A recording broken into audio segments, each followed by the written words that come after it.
हल्कू ने आकर स्त्री से कहा, सहना आया है, लाओ जो रुपए रखे हैं उसे दे दूं, किसी तरह गला तो छूटे। मुन्नी झाड़ू लगा रही थी, पीछे फिर कर बोली, 3 ही तो रुपए हैं, दे दोगे तो कम्बल कहाँ से आवेगा। माघ पूस की रात हार में कैसे कटेगी। उससे कह दो फसल पर दे देंगे, अभी नहीं। हल्कू एक क्षण अनिश्चित दशा में खड़ा रहा। पूस सिर पर आ गया, कम्बल के बिना हार में रात को वह किसी तरह नहीं जा सकता, मगर सहना मानेगा नहीं। घुड़कियां जमावेगा, गालियां देगा, बला से जाड़ों में मरेंगे, बला तो सिर से टल जाएगी। यह सोचता हुआ वह अपना भारी भरकम डील लिए हुए, जो उसके नाम को झूठ सिद्ध करता था, स्त्री के समीप आ गया और खुशामद करके बोला, ला दे दे, गला तो छूटे, कम्बल के लिए कोई दूसरा उपाय सोचूंगा। मुन्नी उसके पास से दूर हट गई और आंखें तरेरती हुई बोली, कर चुके दूसरा उपाय, जरा सुनो तो कौन सा उपाय करोगे। कोई खैरात दे देगा कम्बल, ना जाने कितनी बाकी है जो किसी तरह चुकने ही नहीं आती। मैं कहती हूँ तुम क्यों नहीं खेती छोड़ देते, मर मर काम करो, उपज हो तो बाकी दे दो। चलो छुट्टी हुई, बाकी चुकाने के लिए ही तो हमारा जन्म हुआ है। पेट के लिए मंजूरी करो, ऐसी खेती से बाज आए, मैं रुपए न दूंगी न दूंगी। हल्कू उदास होकर बोला, तो क्या गाली खाऊं। मुन्नी ने तड़प कर कहा, गाली क्यों देगा, क्या उसका राज है। मगर यह कहने के साथ ही उसकी तनी हुई भौहें ढीली पड़ गई। हल्कू के उस वाक्य में जो कठोर सत्य था, वह मानो एक भीषण जंतु की भांति उसे घूर रहा था। उसने जाकर आले पर से रुपए निकाले और लाकर हल्कू के हाथ में रख दिए। फिर बोली, तुम छोड़ दो अब की से खेती, मजूरी में सुख से एक रोटी तो खाने को मिलेगी, किसी की धौंस तो ना रहेगी। अच्छी खेती है, मंजूरी करके लाओ, वह भी उसी में झोंक दो, उस पर धौंस। हल्कू ने रुपए लिए और इस तरह बाहर चला मानो अपना हृदय निकाल कर देने जा रहा हो। उसने मंजूरी से एक एक पैसा काट कपट कर 3 रुपए कम्बल के लिए जमा किए थे। वह आज निकले जा रहे थे, एक एक पग के साथ उसका मस्तक अपनी दीनता के भार से दबा जा रहा था। पूस की अंधेरी रात, आकाश पर तारे भी ठिठुरते हुए मालूम होते थे। हल्कू अपने खेत के किनारे ऊख के पातों की एक छतरी के नीचे बांस के खटोले पर अपनी पुरानी गाढ़े की चादर ओढ़े पड़ा कांप रहा था। खाट के नीचे उसका संगी कुत्ता जबरा पेट में मुंह डाले सर्दी से कूं कूं कर रहा था। 2 में से एक को भी नींद ना आती थी। हल्कू ने घुटनियों को गर्दन में चिपकाते हुए कहा, क्यों जबरा, जाड़ा लगता है। कहता तो था घर में पुआल पर लेट रहे, तो यहाँ क्या लेने आए थे। अब खाओ ठंड, मैं क्या करूं, जानते थे मैं यहाँ हलवा पूरी खाने आ रहा हूँ।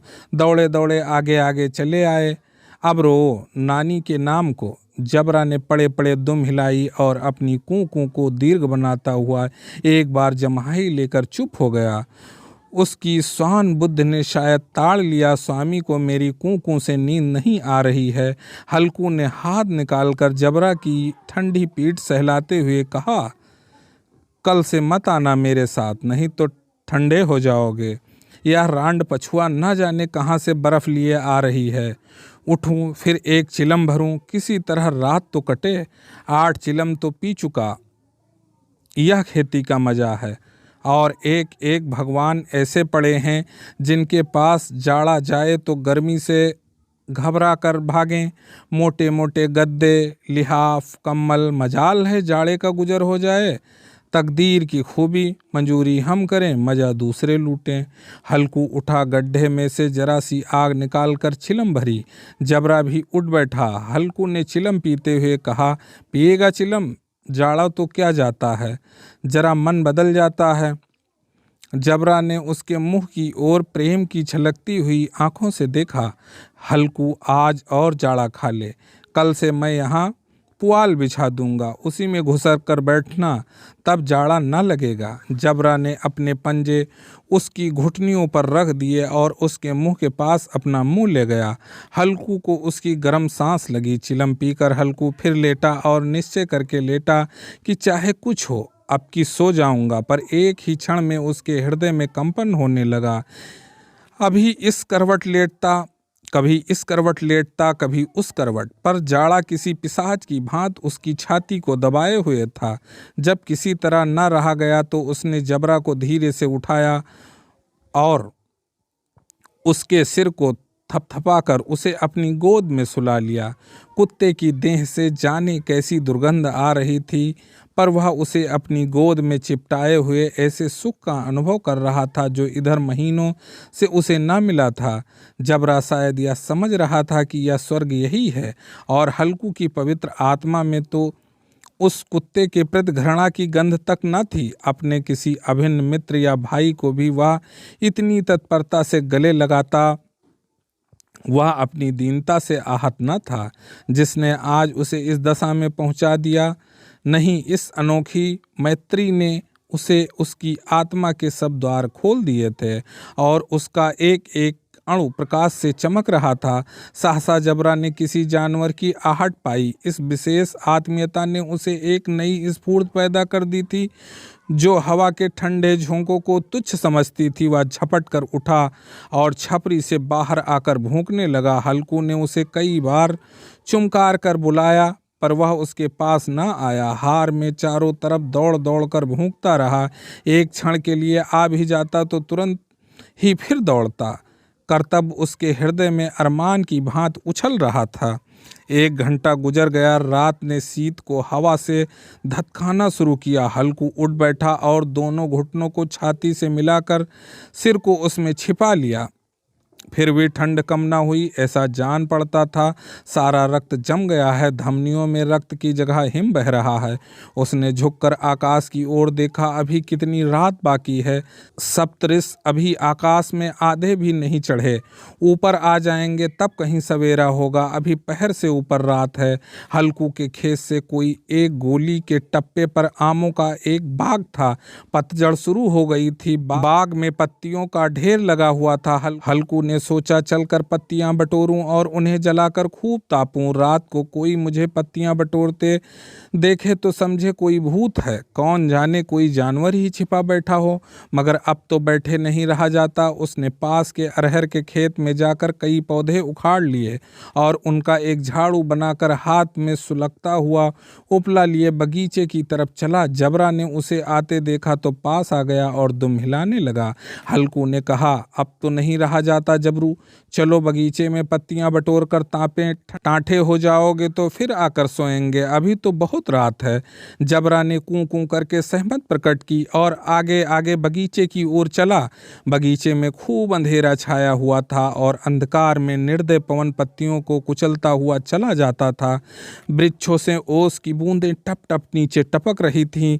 एकाएक एक झोंका मेहंदी के फूलों की खुशबू लिए हुए आया। हल्कू ने कहा, कैसी अच्छी महक आई जबरू, तुम्हारी नाक भी तो सुगंध आ रही है। जबरा को कहीं जमीन पर एक हड्डी पड़ी मिल गई थी, उसे निचोड़ रहा था। हल्कू ने आग जमीन पर रख दी और पत्तियां बटोरने लगा। जरा देर में पत्तियों का ढेर लग गया था। हाथ ठिठुरे जाते थे, नंगे पांव गले जाते थे। वह पत्तियों का पहाड़ खड़ा कर रहा था। इसी अलाव में वह ठंड को जमकर भस्म कर देगा। थोड़ी देर में अलाव जल उठा। उसकी लौ ऊपर वाले वृक्ष की पत्तियों को छू छू कर भागने लगी। उस अस्थिर प्रकाश के बगीचे में विशाल वृक्ष ऐसे मालूम होते थे मानो उस अथाह अंधकार को अपने सिरों पर संभाले हुए हो। अंधकार के उस अनंत सागर में यह प्रकाश एक नौका के समान मिलता मचलता हुआ जान पड़ता था। हल्कू अलाव के सामने बैठा आग ताप रहा था। एक क्षण में उसे दोहर उतार कर बगल में दबा ली। दोनों पांव फैला दिए मानो ठंड को ललकार रहा हो। तेरे जी में जो आए सो कर। ठंड की असीम शक्ति पर विजय पाकर वह विजय गर्भ को हृदय में छिपा न सकता था। उसने जबरा से कहा, क्यों जब्बर, अब ठंड नहीं लग रही? जब्बर ने कूं कूं करके मानो कहा, अब क्या ठंड लगती ही रहेगी? पहले से यह उपाय न सूझा? नहीं, इतनी ठंड क्यों खाते? जब्बर ने पूंछ हिलाई। अच्छा आओ इस अलाव को कूद कर पार करें, देखें कौन निकल जाता है। अगर जल गए बच्चा तो मैं दवा न करूंगा। जब्बर ने उस अग्नराश की ओर कातर नेत्रों से देखा। मुन्नी से कल कह न देना, नहीं तो लड़ाई करेगी। यह कहता हुआ वह उछला और उस अलाव के ऊपर से साफ निकल गया। पैरों में जरा सी लपट लगी, पर वह कोई बात न थी। जबरा आग के इर्द गिर्द घूमकर उसके पास आ खड़ा हुआ। हल्कू ने कहा, चलो चलो, इसकी सही नहीं, ऊपर से कूद कर आओ। वह फिर कूदा और अलाव के इस पार आ गया। पत्तियां जल चुकी थीं, बगीचे में फिर अंधेरा छा गया। राख के नीचे कुछ कुछ आग बाकी थी, जो हवा का झोंका आ जाने पर जरा जाग उठती थी, पर एक क्षण में फिर आंखें बंद कर लेती थी। हल्कू ने फिर चादर ओढ़ ली और गर्म राख के पास बैठा हुआ एक गीत गुनगुनाने लगा। उसके बदन में गर्मी आ गई थी, पर ज्यों-ज्यों शीत बढ़ती जाती थी उसे आलस दबाए लेता था। जबरा जोर से भूंक कर खेत की ओर भागा। हल्कू को ऐसा मालूम हुआ कि जानवरों का एक झुंड खेत में आया है, शायद नीलगायों का झुंड था। उनके कूदने दौड़ने की आवाज़ें साफ कान में आ रही थीं। फिर ऐसा मालूम हुआ कि खेत में चर रही हैं। उनके चबाने की आवाज़ चर चर सुनाई देने लगी। उसने दिल में कहा, नहीं, जबरा के होते कोई जानवर खेत में नहीं आ सकता। नोच ही डाले, मुझे भ्रम हो रहा है। कहाँ, अब तो कुछ नहीं सुनाई देता। मुझे भी कैसा धोखा हुआ। उसने जोर से आवाज़ लगाई, जबरा जबरा जबरा भूंकता रहा, उसके पास ना आया। फिर खेत के चरे जाने की आहट मिली। अब वह अपने को धोखा न दे सका। उसे अपनी जगह से हिलना जहर लग रहा था। कैसा दंदाया हुआ था। इस जाड़े पाले में खेत में जाना, जानवरों के पीछे दौड़ना असह्य जान पड़ा। वह अपनी जगह से न हिला। उसने जोर से आवाज़ लगाई, लिहो लिहो लिहो। जबरा फिर भूंक उठा। जानवर खेत चर रहे थे। फसल तैयार है। कैसी अच्छी खेती थी, पर ये दुष्ट जानवर उसका सर्वनाश किए डालते हैं। हल्कू पक्का इरादा करके उठा और 2-3 कदम चला, पर एकाएक हवा का ऐसा ठंडा चुभने वाला बिच्छू के डंक सा झोंका लगा कि वह फिर बुझते हुए अलाव के पास आ बैठा और राख को कुरेद कर अपनी ठंडी देह को गरमाने लगा। जबरा अपना गला फाड़ डालता था। नीलगायें खेत का सफाया किए डालती थीं और हल्कू गरम राख के पास शांत बैठा हुआ था। अकर्मण्यता ने रस्सियों की भांति उसे चारों तरफ से जकड़ रखा था। उसी राख के पास गर्म जमीन पर वह चादर ओढ़कर सो गया। सवेरे जब उसकी नींद खुली, तब चारों तरफ धूप फैली हुई थी और मुन्नी कह रही थी, क्या आज सोते ही रहोगे? तुम यहाँ आकर रम गए और उधर सारा खेत चौपट हो गया। हल्कू ने उठकर कहा, क्या तू खेत से होकर आ रही है? मुन्नी बोली, हाँ, सारे खेत का सत्यानाश हो गया। भला ऐसे भी कोई सोता है? तुम्हारे यहाँ मड़ैया डालने से क्या हुआ? हल्कू ने बहाना किया, मैं मरते मरते बचा, तुझे अपने खेत की पड़ी है। पेट में ऐसा दर्द हुआ कि मैं ही जानता हूँ। दोनों फिर खेत के डांड पर आए। देखा सारा खेत रौंदा पड़ा हुआ है और जबरा मड़ैया के नीचे चित लेटा है, मानो प्राण ही ना हो। दोनों खेत की दशा देख रहे थे। मुन्नी के मुख पर उदासी छाई थी, पर हल्कू प्रसन्न था। मुन्नी ने चिंतित होकर कहा, अब मंजूरी करके मालगुजारी भरनी पड़ेगी। हल्कू ने प्रसन्न मुख से कहा, रात को ठंड में यहाँ सोना तो ना पड़ेगा।